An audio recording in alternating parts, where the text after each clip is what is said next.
You are not following the law.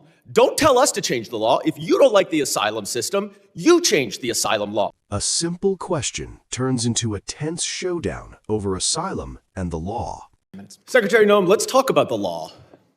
Do you agree that asylum is a lawful pathway to immigrate to this country? Yes or no? There's an asylum program, yes, in place. All right. So immigrants then with ongoing asylum applications are legally in this country, correct? Excuse me, I'm sorry. Your question was? Immigrants with ongoing asylum applications are legally in this country. There are individuals in this country that have applications that... And they are legally here because it's a lawful pathway, right? It's a lawful pathway. Okay, so if your department then deports anyone with an ongoing asylum application, you are violating the law, correct? Joe Biden left us with... I'm not asking about Joe Biden. I'm asking you a specific question. If your department deports anyone with an ongoing asylum application, you are violating the law. Is that correct? It was greatly violated when they allowed people to come in and granted asylum applications. Why are you filibustering? Why can't you answer the question? It's a simple question. Your president, if your department deports anyone with an ongoing asylum application, you are violating the law. Isn't that correct? The asylum program was broken under the last... Mr. Chairman, I'll reclaim my time. She's not answering the question. But the obvious answer is that, yes, if you follow a lawful pathway, asylum is a lawful pathway. If you have an open asylum case, you are here lawfully. But the problem that we are seeing around the country is that you are not following the law. Don't tell us to change the law. If you don't like the asylum system, you change the asylum law. Bring it to us. We'll work with you. I think it needs to be changed. But you can't just decide that you're not going to follow the law, and asylum is a law, and deport people who have ongoing applications. Unfortunately, that is exactly what's happening. It's happening across the street from my office right in New York City. Numerous, thousands of people who have come to court appearances have left them with open asylum applications, have been arrested. And then they've been shipped off and many deported.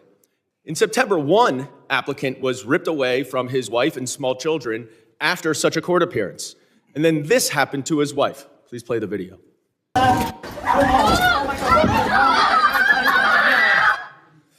Now, after this incident, your department issued a statement that said, the officer's conduct in this video is unacceptable and beneath the men and women of ICE. Our ICE law enforcement are held to the highest professional standards, and this officer is being relieved of current duties as we conduct a full investigation. 3 days later, you reinstated that officer and you put him back on duty. I sent you a letter and asked you what investigation was done and why was he reinstated. You did not answer that letter. So I'm going to give you an opportunity right here to explain to me that if that officer's conduct was, quote, beneath the men and women of ICE, unquote, why did you reinstate him? Sir, that investigation was completed. I can give you that investigation and the information that you would like. This is I wrote you 2 months ago. Why haven't you given it to me yet? I'm actually surprised that you haven't gotten it. I'm going to ask my staff about that. Well, you shouldn't be surprised because generally speaking, you do not respond to us. If not thousands of your letters. Now, the other problem that we are seeing all over the country is that your officers are wearing masks, are dressed in plain clothes, often going around without identification. All of our officers are identified. I'm not asking a question. I introduced the No Secret Police Act to stop this. And we now have 113 co-sponsors so that they will not be masked and that they will identify themselves. Now, you say all of them are identifying themselves. That is not the case because last month in New York City again, the NYPD officers were injured by your masked plainclothes ICE officers after they were called from 911 as residents witnessed your officers pulling individuals out of their vehicles and chasing them down the street. I also asked you what happened there. How were the NYPD officers injured by your officers? And you didn't respond. What's the answer? Sir, our individual officers are identified. Time has expired. What we're seeing here comes down to something bigger than politics. It's about how the law is applied in real life. Asylum isn't just a talking point. It's a legal process designed to give people a fair chance to make their case. When someone is in that process, the expectation is that the system works the way it's written, consistently, transparently, and with due process at its core.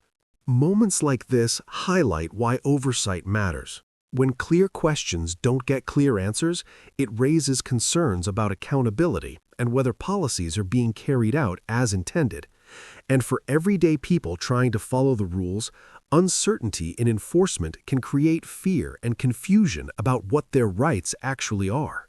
At the end of the day, this is about trust in institutions, whether laws are followed as written, and whether those in power are held to the same standard as everyone else. If you found this breakdown helpful and want more clear, in-depth analysis like this, make sure you like the video and subscribe to the channel so you don't miss what's next.